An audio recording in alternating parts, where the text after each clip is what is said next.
Good afternoon, everyone. Good afternoon. Afternoon. It's good to see you all, and I want to welcome you all to the Federal Reserve Bank of Atlanta. My name is Raphael Bostic. I'm the president and CEO here, and I'm really excited to have Chris and the Joint Center here to release the State of the Nation's Housing. This is the 30th. You've been doing this for more than 30 years. More than 30 years. I think that's the technical way I have to say it.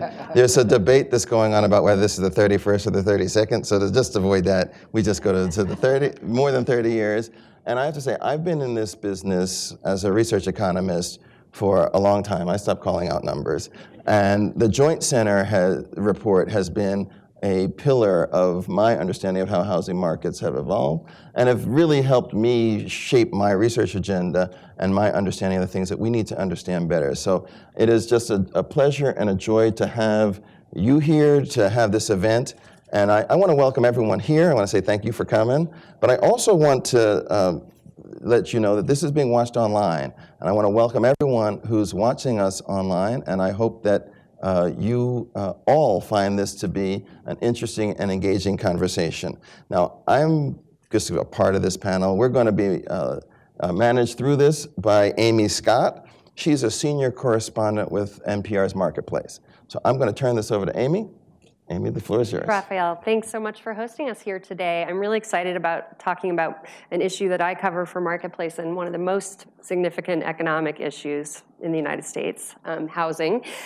Before we get started, I'm just going to formally introduce our panelists. On my left is Chris Herbert, Managing Director of Harvard's Joint Center for Housing Studies, which is the research center at Harvard that has been producing this report for over 3 decades now.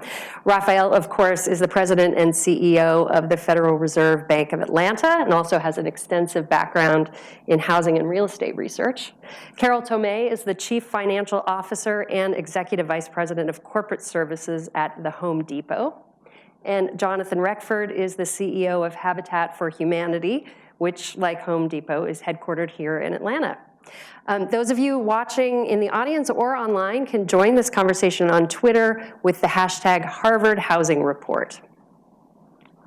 So Chris, let's start with you. It seems like the big headline from this report is the supply of housing. There just isn't enough, and we're not building enough houses to keep up with demand more than a decade after the housing crash. Why is that? You know, when we did this year's report, every year when we do the report, we look for a big theme. And hold on. Mic check. Mic check. So as we set out to do this year's report, every year some folks back at home will joke that we write the same report, which is houses expensive and people are poor, which is true. But I think this year when we looked at it, the thing that really struck us was 10 years after the Great Recession, we're just not building enough housing. And so one of the ways we looked at it was saying, okay, if you look at over time how many households we're adding each year, and then you look at how many housing units we're adding each year, and we have to add more housing units than households because every year homes get older and obsolete and they get torn down and removed. We add more second homes. We need more vacancies when we have a larger housing stock. For 8 straight years, we've only been adding as much housing as we've been adding households. We've never had a period where we've added such little housing. Now, part of that is the fact that we had an excess of housing coming out of the crash, and so certainly we built too much housing in 2000. We needed time to work that off. But we look at vacancy rates, we've worked that off. And so to your question, why? Why are we not building enough housing? And I think part of it is you also have to then drill down and say, well, what kind of housing are we building and what kind of housing are we not building? And if you look, mostly what we're building are high-end luxury apartments, which there's demand for, and we're building large single-family homes, which there's demand for. But there's also demand for moderate-cost apartments. There's demand for moderate-cost single-family homes, and we're not building those.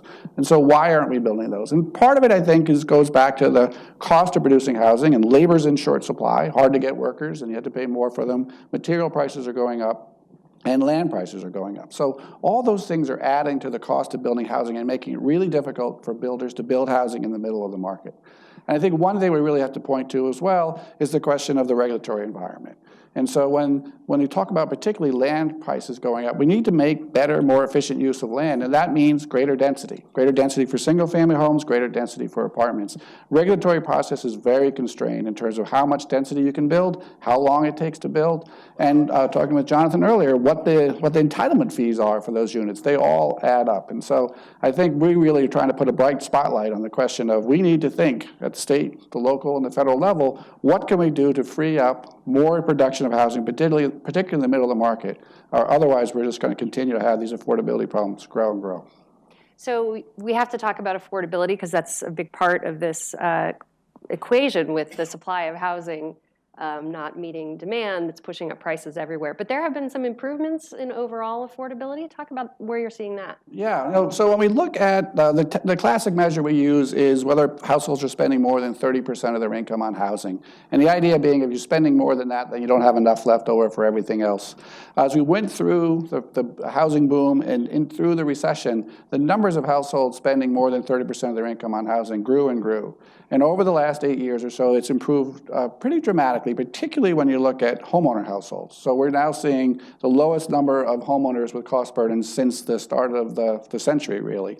Although I would say that that's not necessarily good news. And you say, why has it gone down so much? Well, it's gone down because we had a huge wave of foreclosures and pushed out a lot of the households who were struggling to pay for housing. And the other is that we don't have that many first-time home buyers, and they're the ones who are most likely to stretch to get into buying a home. On the renter side, the improvements have been more modest, but they have improved. And one of the conundrums we were wrestling with is, okay, so we can take that our headline number is the share of renters who are cost burdened is down from 50.7% down to 47.4%, 3 percentage point increase. That's good news. So why is it when we look around, we're seeing political pressure on affordability grow around the country? Rent control ordinances being debated, big bonds being passed to support housing, lots of mayors being faced each day with the question of what are you going to do about affordable housing? When we drilled into the numbers, what we found is while overall affordability is improving, it's gotten worse for people making $30,000 to $45,000 and people making $45,000 to $75,000, and particularly in high-cost markets. And so while we've seen improvement overall in affordability, for people who are working full-time at decent jobs, it's getting harder and harder to afford housing. So this is now not just a problem with the poor, this is a problem with the middle class, and that changed the political dynamic substantially. Jonathan, I see you nodding over there. Is this resonating with you? You know, very much. It is what we've seen. Obviously, our particular niche is affordable home ownership, and absolutely, you know, I would agree strongly with Chris. And we've seen incomes grow modestly, but the price of land has accelerated so much faster than incomes, and so I think it's getting attention in my moments. I think one reason it's in the as I've gone around the country, it's in the press more, is because relatively middle and upper middle class families, their own children can't afford housing. So now finally it's really an issue. But that's only bringing visibility to the fact that we've always had all along a huge gap in affordability for low and moderate income families. And if you think about then, the barriers to getting in, we know that for a huge percentage of the population, they have very little financial margin. And we know the renters in those low and moderate income categories are already burdened. That means it's very difficult to raise the money for a down payment. And then student debt and the overhang from the recession delayed homeownership for a whole series of people who otherwise would have been home buyers. And then it's even tougher for low-income and minority home buyers who suffered the most from the recession, and then we're in probably the worst position. So we have a situation where people with assets are in great shape, but if you don't have assets, it's really tough to break in. Raphael, we were talking before the panel about the region that you cover here at the Atlanta Fed and how diverse it is economically, politically, socially. What are you seeing in terms of housing supply and affordability here? So my region, the Atlanta Fed, is the 6th district, and that includes all of Florida, all of Georgia, all of Alabama, the southern half of Mississippi, the southern half of Louisiana, and the eastern 2/3 of Tennessee. So we got a lot of coastline, we got mountains, we have tourism, we have energy, we have military, we got pretty much everything. And I grew up in New Jersey. I was working in Los Angeles before I moved here. And when you live in LA, you have very clear ideas about what Georgia is. And or you think you do. Or you think you do. No, they have clear ideas. Now, they may not be right. And so when I came here, I really wanted to go around to the district and find out sort of what life is like in all these places that I'm now representing. And one thing that surprised me, and the reason I went through all that, is that everywhere I've gone, housing has come up as an issue. Housing affordability. So I knew it was going to be an issue in Miami. I knew it was going to be an issue in Atlanta and also in Nashville. I did not expect it to be an issue in Birmingham. I did not expect it to be an issue in Knoxville. I was in Meridian, Mississippi a couple weeks ago, and they were talking about the lack of affordable housing and the challenges there. So this is something that is very much on the minds. I mean, both of you, Chris and Jonathan, talking about how this has become more present in more households. That is really, really true. And it's really struck me that the affordability challenges are present.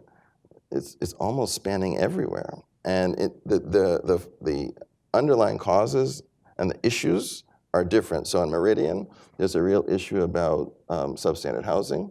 There are a bunch of housing that could be lived in, but it needs repairs, and without those repairs, now you have a housing shortage. Here in Atlanta, all the new units is sort of what you were talking about, Chris. All new units are high end, right? So if you're not in the high end, you have a shortage. And so it's been very, very interesting going around that this is not just a high-cost city issue. And this is one of the reasons why I'm happy we're having this conversation in Atlanta, because people don't think of our region as an affordable housing challenge. But this is real for a lot of people who most wouldn't expect it to be, and it's been very interesting, eye-opening. Yeah. So Carol, on the business side, I'd love to hear your take on the report, and also just sort of the outlook for home improvement spending. I mean, one thing we've had is lower mobility. People are staying in their homes longer, they're aging in place, and that means often spending a lot more on the existing homes that we have. What's the outlook for that part of the market? Well, Amy, I think I'll give a different perspective on housing, and that is for homeowners. And for homeowners who have been in their home, they've seen equity more than double since 2011. And our research shows that when a homeowner views their home as an investment and not an expense, they spend more money on their home. And we're seeing that in our business. Further, over 50% of the homes in the United States are older than 40 years. And that's the sweet spot for repair and remodel spending. So we love it when homes age. In fact, well, we do. Anecdotally, I have a home that's 40 years old. I just replaced the windows, the doors, the decking, all from the Home Depot. So, sorry. So our perspective on repair and remodel and home improvement, well, it's quite good. It's quite good. But can I just jump in here? Because all that is true, but the Federal Reserve we issued a report a couple months ago that said that about 45% of all households couldn't deal with a $400 income shock, right? And so if you're one of those 45%, like these aging homes are a real problem, right? And so how do we think about one of the things that we've done at the Fed here is really, we talk about the Southeast as multiple economies. There's not just one economy, there are multiple economies. And depending on which economy you're in, you have a very different view of what that world is. It's a very fair observation, and there's so many dynamics that go into that, right? Because we had tax reform where the average American had $900 into their pocketbook last year that they didn't have before. Where that $900 goes is a question. Does it go into home improvement, or will it pay for the tariffs that have been put forward? So there's so many factors that we have to consider when we think about affordability and the ability to spend money on your home. I just want to pick out one thing. So, we're often accused of being the joint center for gloom and doom. Yeah, fair enough. I do think that's our role to call attention to where action is needed. But I think Carol's point about the fact that, in many respects, a good chunk of the housing market is on very solid footing. Yes. We're talking about the luxury apartment market. The apartment market has been going great guns. The increases in prices, the return on those investments, all of which is great because it's bringing capital in. And the homeowner equity now is near record levels again, and mortgage debt has not gone up. And so there's people who have homes. And Jonathan, you made this point. If you're in a home, you have those assets, you're doing well. And so we don't want to lose sight of that. We don't want to lose sight of the fact that I think the private sector has been doing a lot to try to address some of these affordability issues as well. And so I think we're looking at modular construction, panelized construction, new ways of doing things. So there's a lot to be positive about as well. So I don't want to lose track of that as the Joint Center for Gloom and Doom. But it does seem, reading through this report, and we talked about this, that it's it's kind of a story of haves and have-nots, and the gap is getting wider. If you are a homeowner now, you are doing pretty well with equity and not tapping that equity the way we did in the past. And home ownership actually ticked up for the second year in a row. But Jonathan, you mentioned the gap, the homeownership gap between Hispanic and white households and Black and white households. The latter has actually grown. Can you talk about some of the barriers that still exist and how affordability has deepened that divide? I think, as I mentioned, there's some gaps. Any lower moderate income family trying to get into the market, the lack of savings is a huge challenge, and it actually is exacerbated by the high rents. So if you're already paying a huge chunk of your income in rent, the ability to save a down payment is really difficult. And so you're put out of place there. And then it goes back to the supply as well. So how do we open up? We really have a math problem, and that's why we think it's a multi-sector solution. We need the public sector, private sector, and we think civil society and nonprofit groups coming together, because a developer who wants to build, you can't make the math work to build a house low enough. Habitat does it because we subsidize the mortgage for our home buyers. So we are building and selling homes to low-income families, and we live this every day. But if you're a developer without some kind of subsidy, either in the land or in the financing, the math won't work for a lower moderate income family to buy a home. And then that's exacerbated, and we have to be honest, in the minority home ownership, historically that was the best way for a low-income minority family to build an intergenerational asset. And I think we have to own there was structural, federal, state, and local racism in the way that we did zoning and created barriers for opportunities for those groups. So you created a historical divide in home ownership rates, but now I think it's really about an income divide is self-reinforcing. And so I think there are solutions to it: down payment assistance, making it easier to build, creating mixed income, inclusionary zoning. I think it's going to take there's no magic bullet solution, but there's a whole array of solutions that together could create ownership opportunities. And we certainly think ownership's only a piece of the mix, but it is an important piece of the mix because it is part of asset and wealth building. Just to add to that a little bit, I think on the African-American home ownership side, a couple of things to point out. One is that one reason why the African-American home ownership rate is as low as it is because of the incredible devastation caused by the subprime lending crisis. There's a generation of African-Americans in their 40s and 50s and early 60s who lost their homes. That has implications not just for them, but for their children. So Freddie Mac just came out with some work looking at where people get their down payment from, and more than a quarter of people get help with their down payment from their parents. And if you're an African American and your parents either don't own a home or lost their home, then you can't get that help. So to your point, I think issues around down payment assistance, that lack of cash is an important barrier to home ownership, and thinking about policies to be effective in helping to bridge that gap, particularly for African Americans and minorities who don't have that historical legacy of home ownership to draw on. Well, it's actually very interesting. So if you think about the constraints for home ownership, you have the income constraint for down payment, you have the credit constraint for credit quality so that a bank will give you a loan. And then you have the wealth constraint for down payment. You got to have enough wealth to do that. And then you have the income constraint to be able to cover the monthly payments. Research has shown time and time again, of those three, the wealth constraint is the biggest one, right? And most people, if you can get them into a mortgage, if you can get them into a home, their income's going to be able to carry it. And until the Great Recession, people's credit was improving. So this notion of how do we manage credit is critical. But if we don't have solutions or approaches to deal with the wealth constraint, there are going to be caps on how high home ownership is going to be able to go. I think that's really important. And just to add, I do think there's some myth busting as well, because technically Habitat for Humanity is a subprime lender. And in the recession, when foreclosure rates were going up to huge numbers across the country among all income bands, it wasn't low income, there were low, middle, and high income families getting foreclosed on. Habitat's foreclosure rate went up to 2%.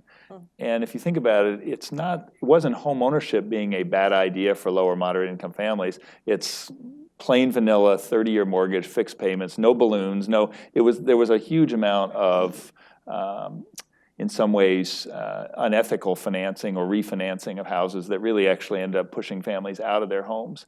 And so, that's a longer story, but we still think both from a community perspective and the health of a community, as well as for the families, having a mix of home ownership in communities is still is a valuable thing. And So I just wanted to jump in here because you put down a number of reasons.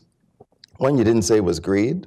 So there were a lot. So when I started in this business, flipping homes was called predatory lending, right?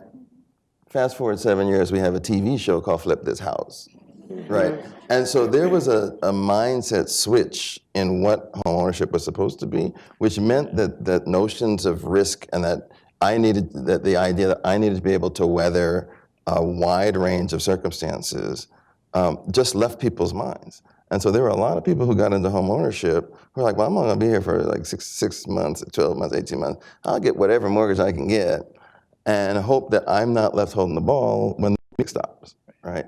And it turned out a whole lot of people were holding the ball. In addition to the stuff you're talking about, because there was a lot of falsifying income. There's a lot of not telling people all the terms, all that kind of stuff. It's actually a pretty significant issue. Well, let's talk about what's happened to access to credit since then, because many would argue we went too far the other direction, made it too hard for people to get loans. And there are some signs that the credit is actually loosening, that debt to income ratios are getting higher. Are we starting to see more risk coming back into the system? Chris? I'm looking at the Chris? Fed. Don't look over here. We can all talk about that. All right, I'll Start with what you found in the report. So one of the things that we're seeing, there's a number of indicators out there of mortgage risk. The Urban Institute has one, the mortgage bankers have another, and the American Enterprise Institute has a third. They tell slightly different stories, but I would say is what's consistent about it is we saw a particularly strong pullback on access to credit in the wake of the recession. And perhaps some good chunk of that was for a good reason. That we had certainly, part of it has to do with the nature of loan terms, and there were too many risky loans with the kind of terms that Jonathan was referencing earlier. But I think, as you said, I think the pendulum probably went too far. And we are starting to see some easing. By those measures, not a lot of easing, but the one measure I think that's seen the most easing is the debt-to-income ratio. And the question, I think, and this would be something to maybe ask Raphael and some of the panel, is how much risk is inherent in that? There are a number of observers who say that the debt-to-income ratio is, among the different indicators of risk, probably the weakest. And that has to do with the fact that the way it's measured and the fact that people otherwise have a strong incentive to stay in their home. But we have seen that measure increase. And there's one policy reason why it's of concern is that under the Dodd-Frank Act, the qualified mortgage specified that the debt-to-income ratio, including housing payments, couldn't be more than 43%. They gave a temporary exception to the GSEs to allow them to exceed that because they want— Fannie Mae and Freddie Mac. Fannie Mae and Freddie Mac, thank you, to be able to exceed that. And now about 30% of their lending exceeds that threshold. And so that's set to expire in 2021. If that goes away, where would those loans go? And most likely what they would do is go to FHA, who doesn't have that limit on what they can lend to. And so we'd have to think about whether those loans are safe. If they are safe, who do we want to have make them? So I think that's an active policy question right now, is what do we do about that 43% standard, particularly as it applies to Fannie Mae and Freddie Mac, and where do we want those loans to go in the system? Do you want to talk about credit conditions and how the Fed thinks about? Absolutely not. You're not in a blackout period, from what I understand. There are no excuse I could give to not talk about this. Okay. So I want to start by saying, in the 6th District, we had more foreclosures than any other district in the Federal Reserve System. We had more bank failures than any other district in the Federal Reserve System. And so there is a heightened sensitivity to risk exposure and getting people into sustainable product, right? So you can get them into a product, we need it to be sustainable. I tell our examiners, look, our job is to make sure the banks are here tomorrow, right? And so let's not make them happy today. It's not to make them happy today. And so if they're gonna take on risk, we wanna make sure that they understand that and that we have issues and concerns about that. What I would say, after the credit crisis, after the Great Recession, banks lended to, when they made loans, to higher quality credits. So credit scores went up on average. So bank risk exposure in housing has actually gone down substantially. Now, some might argue that you talked about the pendulum, that's gone too far, and that there are good credits out there who aren't getting access to mortgages. And we're going to start to see, I think, some more experimentation in that space. Well, one of the things, and this is probably going a little far afield, but banks have to signal to their shareholders that they are not taking undue risk. And so coming out of the crisis, their first job was, we are not taking on risk. Right? So if you were close to the margin, they're like, I know we used to serve you before, but we can't do that. Now, you're a public company, these issues are real. And so as we get further away, the appetite for shareholders to see their banking institutions be more aggressive in terms of seeking return will push to reaching out to different populations in a way that we haven't seen in the last 4 or 5 years. And we're starting to see that, but it's still going to be, I think, the pace is going to be slower than what some advocates might want it to be. I think that's right, but let me just offer a perspective on the consumer. We have the second largest private label credit card program in the country.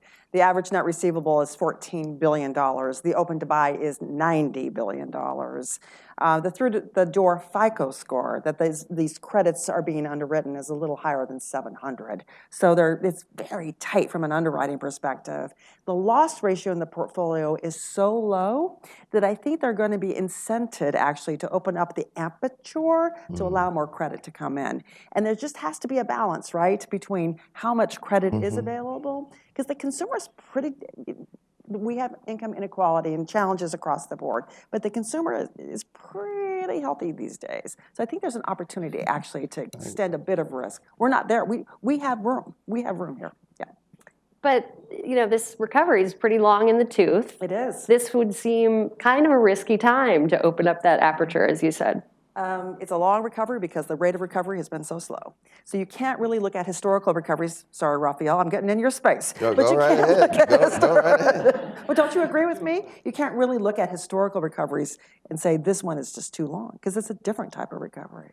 Yeah, so I do not believe that recoveries die of old age. Thank you. Okay. And this has been a low recovery, and the trajectory has been slower in terms of getting back to where we were pre-crisis. So we had a conference here that was hosted by our supervision and regulation group, where we had presentations from Fannie Mae and Freddie Mac, and they presented a statistic that said, there are like one third of all U.S. MSAs have not gotten to an employment level that is to the peak of where they were before. So 10 years on, we're still seeing places that are not feeling the recovery to say we're recovered, right? And so there is a lot of the pacing has just been slower. I think that means that there could be room. I think so. Right? That most recoveries, you usually get back to where you were before at some point. And if we haven't done that, now it is probably partially our job to make sure that recovery continues. And our chairman at the last meeting in his press conference basically said, we'll act as appropriate to sustain the recovery. And I totally agree with that viewpoint. And so to me, I think there is risk. There's always going to be risk. And I think the most important thing is that risk be considered in context. And really make sure one thing we tell our examiners that they need for their banks is you need to know your customers. You need to know who they are. You need to understand their income flows, where their wealth comes from. And if you do that, you can underwrite in a responsible way that can get you to a sustainable outcome. Well, I'd love to get your take on how the Fed thinks about housing affordability. It's obviously not, your direct purview, but what's happened with home prices has been directly related to low interest rates. If people can afford their monthly payments, they can afford to buy a bigger and more expensive house, and which is, what we're talking about here today. And we saw what happened when rates inched up just a little bit last fall. The housing market entered a slowdown, which, it's hard to see where that's going to go in the next couple of months. But how does the Fed sort of think about that role with regard to home prices and affordability? So I don't know how the Fed thinks about it. How about you? I can tell you how I think about it. Yes. For me, I think this is actually a very complicated story. One, I would say our monetary policy is not designed to serve the housing market alone. Right, and so we need to think about this in a much more meta perspective, and some of the things we will do for the broader economy may accelerate trends in the housing market, but it may actually put contraction on that, and we got to think about it like that.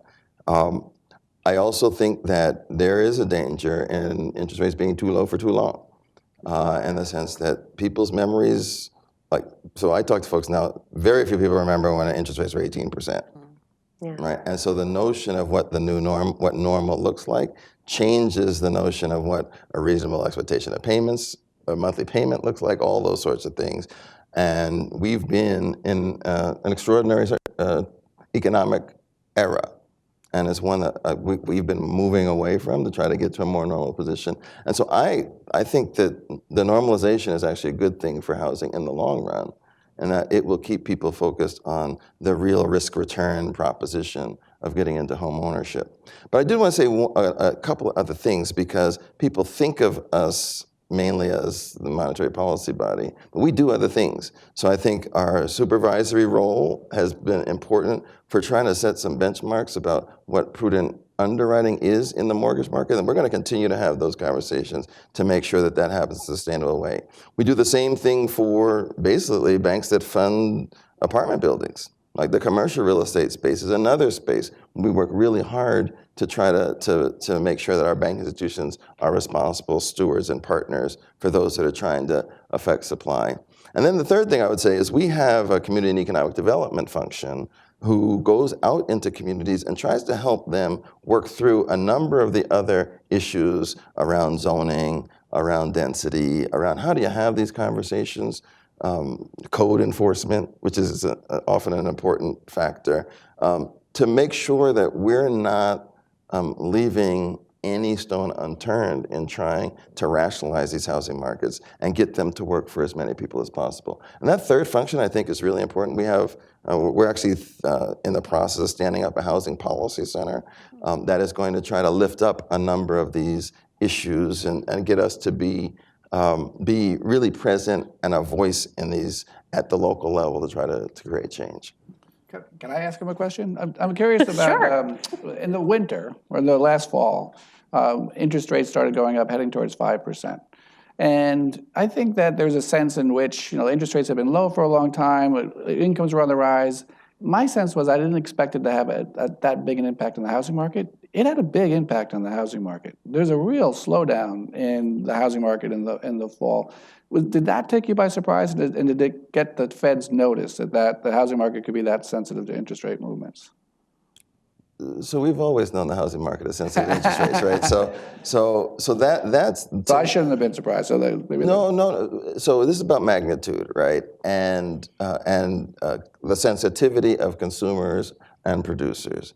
And what I would say is people have gotten used to interest rates being very low, right? And that could then lead to a heightened sensitivity as they get to what I would consider to be a more normalized level, because it's really different. Like we're not at 1% anymore, right? Which is equivalent to like 3% in the mortgage space.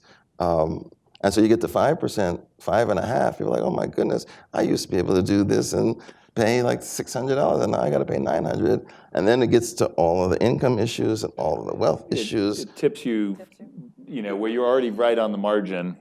It compounds, a couple $100 right? Makes a difference. Right. So I guess I've gotten out of the business of trying to predict too much on how markets are going to respond in terms of magnitude. What we try to do, what I think is important to do, is really notice as things are happening in real time.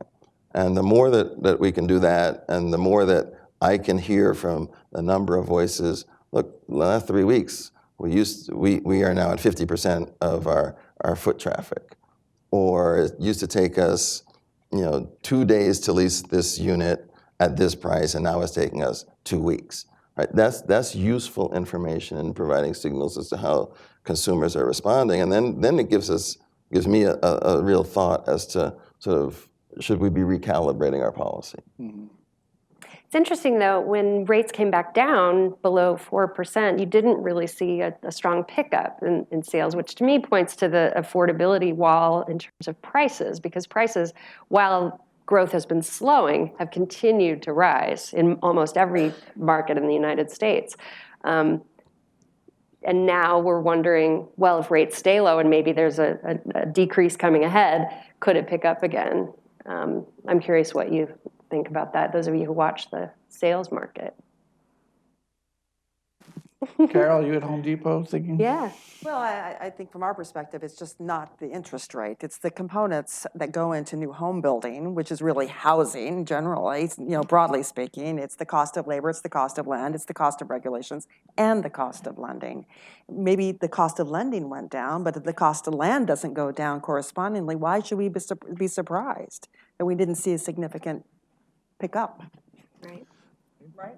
Don't you agree? Completely agree. It's the whole mix, and we're very focused on how do we make it easier, and I think that's where it's got to be multi-sector. So if you have a developer's hat or community hat on, we actually have just a couple of weeks ago launched our first ever U.S. advocacy campaign for Habitat for Humanity called Cost of Home, and it's focused not just on homeownership, but on the whole spectrum. And we realize it's not one piece. So there's a supply issue, and we've got to focus on supply. How do we make it easier to build more? There's a giant zoning and land use issue. Where can you live, and particularly if you're low and moderate? Are you effectively locked out of a huge chunk of each city? How do we have access to credit? We've already talked about that piece. And I do think, how do we make it easier for people to build faster and more effectively? And I think Carol's been very strong on that. And we really need all of those, because we need to substantially increase supply, but it also matters where the supply is. And I think we've seen all the arrows other than credit right now. So credit hasn't necessarily got even easier, even though interest rates are easier. But if you put that up against the acceleration in land costs far faster than incomes, and then now labor is scarce and expensive, and materials are going up as well. So you've got multiple arrows, and then the time and cost in many of the cities to be able to build or get your project done, all of those come together. And so I think we need to bring all the actors together and look at both the carrots and sticks. So we'd be in favor of inclusionary zoning, but then you still got to look at the math and figure out what would it take not to end up just with a few affordable units, but a meaningful amount of units that are affordable to low and moderate income, because we've got a big workforce housing gap as well. But I wanted to jump in just to say that I agree with both of you completely. But the issue that is going to be the most significant one in a market to market is going to vary. Right? So I think it's really important that we diagnose the problem in each market, because that means we may prioritize certain things differently if we're in Orlando as opposed to Chattanooga or Memphis, right? And I feel like in a lot of places the conversation is, oh my God, we have a housing problem. Yeah.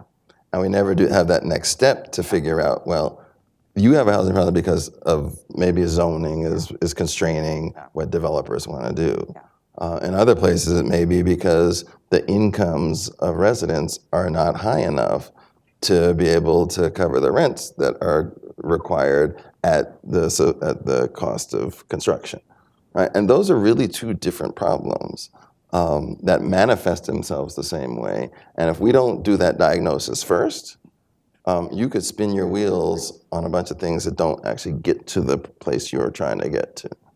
Totally agree.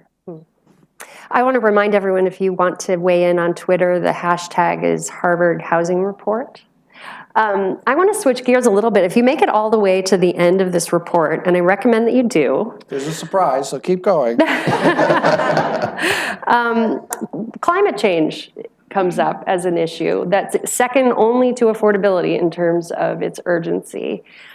Carol, I know this is something you think about at the Home Depot because many of your customers are rebuilding after natural disasters, which are getting more intense and more frequent.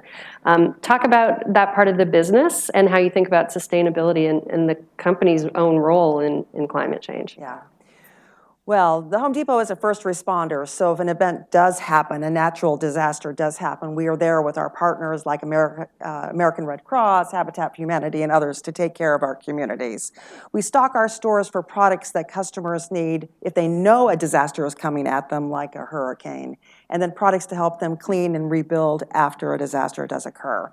It drives top-line sales, it does, but it doesn't drive any profit for our company, so we really hate these sales. I'll take you to 2017. We had $600 million of hurricane-related sales, and we didn't make any money on those sales. Why? Because we ported associates into the communities from outside of those communities to help out, and we pay room and board. We give hardship pay to the associates who are working in those communities. We bring in gasoline tankers and put them on the parking lot so our associates can gas their cars to get to and from work. We feed our people. We have damage to our stores that has to be repaired. We cap our prices so that we don't gouge our customers. We really don't like these sales. We had $600 million of hurricane-related sales in 2017. We had $800 million of hurricane-related sales in 2018. So the frequency and the depth of impact is increasing. It creates just all kinds of volatility in home improvement spend. So what are we doing then? Well, we're trying to lower our environmental impact to just climate. And there are a number of initiatives underway. The first is to lower our emissions by going to cleaner sources of energy. And by 2020, we will source 135 megawatts of energy from wind, solar, and fuel cells. That's enough to power 300 stores on an annual basis. And we will continue to look for other sources of energy to reduce our emissions. We're also focused on our customers and their greenhouse emissions, and have set a target to reduce our customers' greenhouse emissions by 20 million metric tons by 2020 by selling them lower energy consuming products. We are known as a global leader in this area. The Carbon Disclosure Project has listed 30 companies in the United States as A-rated. I guess we're doing the right thing or trying to do the right thing, and the Home Depot is part of that group. It's an issue, and we are committed to trying to address it. Jonathan, can you talk about this? You're often part of disaster response as well and rebuilding. How are you building homes differently with this in mind? We are, and it's sadly we have experience both in the U.S. and around the world, and I think low-lying areas feels like in Asia almost constantly there's a typhoon or another disaster that is creating heavy flooding. And so it's become, in any given year, between 20 and 25% of our global work is helping families rebuild. It's much more effective to invest in mitigation as opposed to the rebuilding after, but it's harder to raise financing and funding for that. Very small anecdote, I was just a few weeks ago down in Panama City, and people remember Hurricane Michael just crushed Panama City and Mexico Beach and then came through Georgia.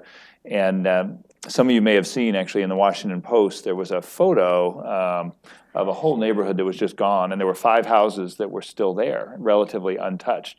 And I went and visited those houses. All 5 turned out to be Habitat for Humanity houses. Oh, really? And they were built under our Habitat Strong program, and it's relatively small. For a couple $1,000s, we used low metal hip roofs that were anchored to the foundation with metal rods. And so with 168 mile-an-hour winds, virtually no damage, which is quite extraordinary. And still, a year, 9 months later, the surrounding neighborhood is completely destroyed. Yeah. Now, there's a different issue of what it's going to take to still help this low-income area build back, but it's not that expensive to build better. And actually, with Home Depot, when I first joined, so almost 14 years ago, we had a partnership with the Home Depot Foundation when it was perceived that only rich people could have energy-efficient homes. Mm-hmm. And we built 5,000 low-cost, highly energy-efficient homes and demonstrated that, in fact, the families were better off paying a slightly higher mortgage because their total cost of ownership went down for that. And then that became much more mainstream, and it came down the cost curve. So we no longer needed the subsidy. Home Depot Foundation paid the delta to sort of help us prove the model. But it is, so our goal is to build safe, energy-efficient housing. And I think that should be the standard all the way along. There is another element of this, which is low-income families tend to be in the most vulnerable land and the most poorly constructed housing. And so I think there are pieces that we need to think about there as well. So for me, I had a couple thoughts. So one, this energy efficiency issue, it's more expensive for homeowners, it'd actually be cheaper for renters. Right, so you can, because the monthly expenditure for energy and those sorts of things is just going to be lower, this actually can be a place where you can lead to some savings. And so finding ways to get those things installed into rental housing, I think, is a real opportunity to reduce the burden of housing more broadly. When we think about these larger storms and the damage that they can create, as well as the melting of the ice caps, and Greenland lost 2 billion gallons in a day, and the rising levels. If you look at the 6th district, and we're particularly exposed on this, right? So there is a lot of, and when we think about housing, there is a lot of housing very close to all of these places where if flooding happens, it's going to happen there. And so there's a lot in terms of the number of units, as well as the value. So from a banking perspective, this is something that we have to be concerned about to the extent that banks have exposure to these properties. And so we're actually trying to think writ large about how we should be thinking about this. How do we help communities start to understand where they have exposures and what types of mitigations can look like? And my concern is that we probably need to be moving a whole lot faster than we are right now, because change is coming. Like these storms, so I've been here 2 years. Before I got here, they said there had never been a storm that was hurricane strength when it reached Atlanta. I was there 4 months, and we had a hurricane storm. So is it you? Correlation, causality. That is not even funny. Like that is not funny at all. But we almost all these hurricanes have come through my district. Yeah, Right, they one have. hurricane, I have 6 locations. The hurricane hit 5 of them. Right, and it just comes through the whole thing. So it has become something that is real, and these storms are so gigantic that the damage and the impact on people is just going to be huge. I would just encourage people to persevere and get to the end of the report, because that last exhibit, Exhibit 37, which shows the number of storms with $1 billion in damages going back over several decades has just increased enormously, and the average cost per storm has also increased. And so this issue about, is this kind of a temporary phenomenon? No, this has been happening for years, and it's just enormously important for both. What do we do to prepare to try to mitigate these things before they happen, and how do we get better responses? I mean, Carol, you probably lament how good you've gotten at responding because you've had so much practice. But we need to even get good at it, yeah. We need to get better, because there's Puerto Rico and other places are still hurting from storms that happened several years ago. But it's going to add to the cost of building, right? And so it comes back to affordability and the focus on higher end homes and rental properties where there's more profit.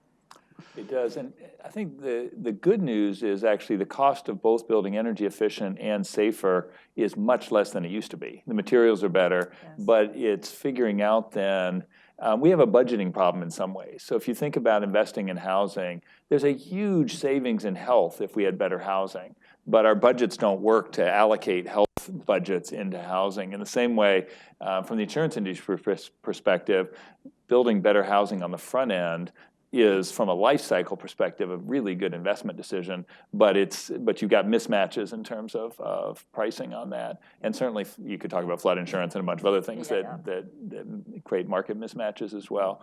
But I don't think, so it does incrementally increase the cost of housing, but making it strong is a pretty low investment relative to all these other forces we're talking about. Before we wrap up, I wanted to talk about the findings on homelessness in the report, which, after a decade of progress, homelessness actually picked up slightly last year, and quite a bit in some states. And yet the economy is strong, wages are growing. What's going on there? Yeah, I talked earlier about the fact that we're seeing this political pressure around housing affordability even as things get better. And I think homelessness is another one of those indicators that's a little counterintuitive. So if we look at the national statistics in terms of the number of homeless, it's been going down. It's moderated, kind of flattened the last 2 years. Nationally, if you look at the number of unsheltered homeless, it's been going up a little more. And then if you drill down and look in the western states, the increase in unsheltered homeless is really alarming. California, it's up since 2014 by 25%, about 18,000 more people living on the streets. In Oregon, it's up by 50%. In Washington State, it's up by 80%. In Colorado, it's up by 100%. Now, some of these increases are off of small bases, but this is, and I think what's happening is that it's a whole ecosystem saying we don't have enough affordable housing, and that's pushing people into homelessness, and that's eating up the resources in the homeless system, and then you're seeing more folks on the street as a result of that. So that is also confronting people when you get out and go to work each day, and you see people living on the street. Is making people, the problem is very visible. And it's most acute in the West right now, but I think it's just it's a symbol or a symptom of the broader affordability issues that are really no longer we're able to ignore. Just to add to that, Yeah. Something that has increased dramatically, and my data points were LA and San Francisco. 50% of the homeless are economically homeless. They actually have jobs. They just can't find a place to live. And that's where a huge chunk of that growth has come from. So you've got chronic homelessness, but you've just got a sheer inability to find any place. So people are living in cars, people live in campers, people living in the street, people living in tents, and you see it most visibly in the boom markets, Seattle, San Francisco, the Bay Area, LA. It's interesting you've had these large corporations in expensive housing markets like Google and Microsoft investing in affordable housing, Kaiser also doing that. I'm curious what you think about the corporate responsibility here versus nonprofit versus government. I mean, obviously, this is going to take more than one large investment to tackle. Where do you see the role? So I think we need everybody. So I'm actually thrilled to see the companies coming in. It's probably late, but they're recognizing, one, my alma mater, Stanford, can't do its growth plan unless it delivers more commitments for affordable housing, because they're just exacerbating the problem, and they're creating, because there is enough housing for the high income. You're the medical school professor, you're the person running institute, but not for the service workers who then are critical to making the university work. And so I think it's great the private sector's engaging, because it will actually stop their ability to grow. And I think that's what we've seen is, as they look, they can't hire enough people if they don't have a place to live. We have to be involved. The Home Depot has committed $500 million for affordable living for veterans, and another $50 million to create 20,000 jobs to help build these homes that we need. So the corporate world has to be involved, because it will cap our growth if we're not. And I would just say, from a historical perspective, some of the earliest policies around inclusionary zoning, for example, were driven by the private sector, because they understood that the lack of affordable housing was making their location non-competitive. Mm-hmm. So if you look at like an Orange County and in Minnesota, for example, there was a large private sector spark for this. And so I think the history tells us that the private sector needs to be a part of the conversation.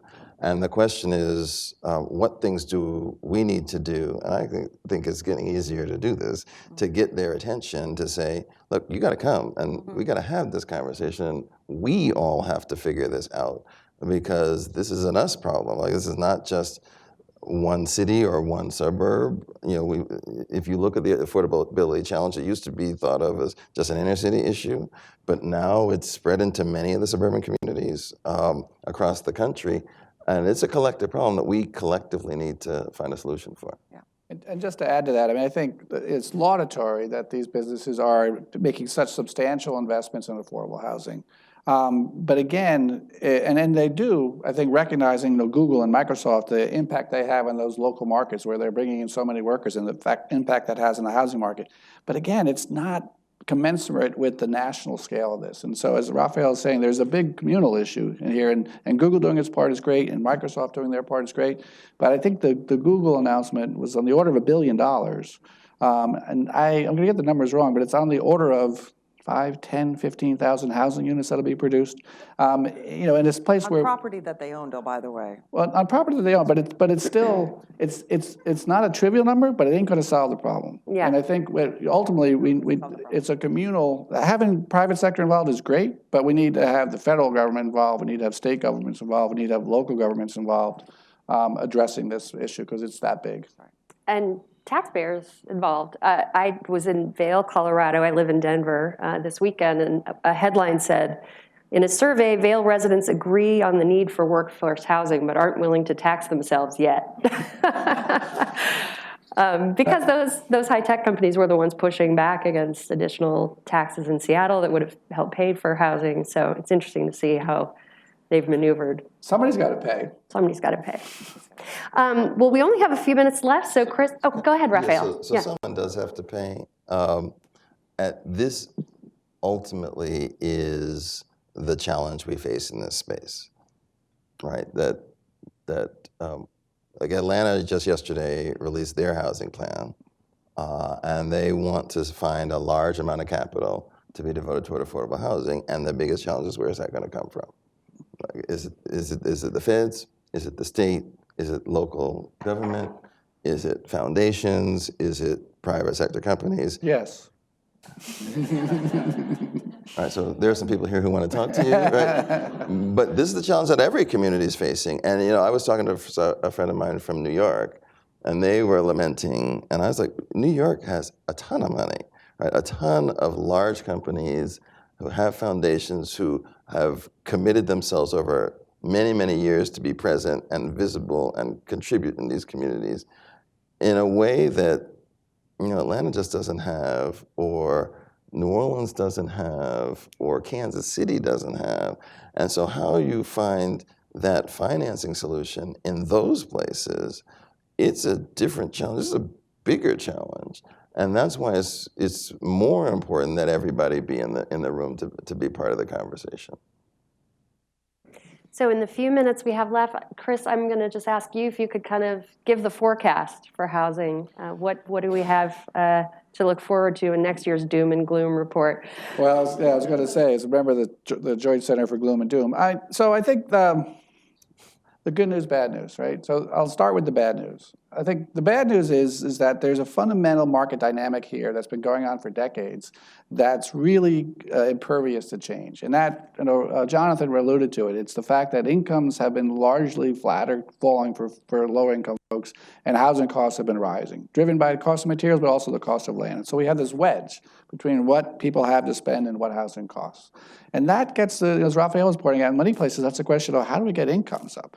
And so there's a lot of reasons to believe that this dynamic will continue to put pressure on the system. The good news is I see that there's a conversation happening across the spectrum in terms of what do we do about this. And it's happening across the spectrum in the sense I alluded to earlier. Lots of private sector businesses are saying there's an opportunity here if we can figure out how to make homes more affordably. And that has to do with innovations in construction, innovations in design, innovations in financing. And there's a lot of innovation happening to try to address that issue. And on the policy side, we're having a conversation about these issues much more than we ever have. We have, on the Democratic side, many of the candidates are putting forward housing proposals, some of which are quite substantive. At the local level, we're having conversations that are unavoidable around these issues. We have Habitat for Humanity stepping up with the Cost of Home campaign, bringing their network to bear on this issue. So I think we're seeing an enormous conversation. There's an opportunity here, I think, as a country to have this conversation. And it's not just about government. It's about all the players that we've been talking about here who have a role to play. And so collectively, what do we do about this? So we have a challenge. It's not going away, but we have an opportunity. So I think there's optimism to say next year when we come back here, I'm hopeful that we're going to see advancements on a lot of these fronts in terms of what it is we do about this issue, because it's fundamental. Where you call home and how much you pay for it determines so much of people's current well-being and their future well-being that we have to have this conversation. All right. If you want to read the full report, it's on the Joint Center for Housing Studies website. I recommend it. Also, catch up on the conversation on Twitter. I'm so curious to see what people have been saying at #HarvardHousingReport. Thank you so much to Raphael Bostic and the Atlanta Fed for hosting us And I just want to Chris. add my thanks to you, Amy, for hosting us, and for all the panelists here for being with us today. And I'd be remiss if I didn't thank Dan McHugh, who's led the charge in this report from the Joint Center, Alex Herman, who has assisted him, Marcia Fernald, who copy edits and really is the brains behind the report in many respects, and all the folks at the Joint Center who made this possible. So thank you all for all the work you do. And thanks so much for coming and tuning in online. It's been a great conversation. Thank you.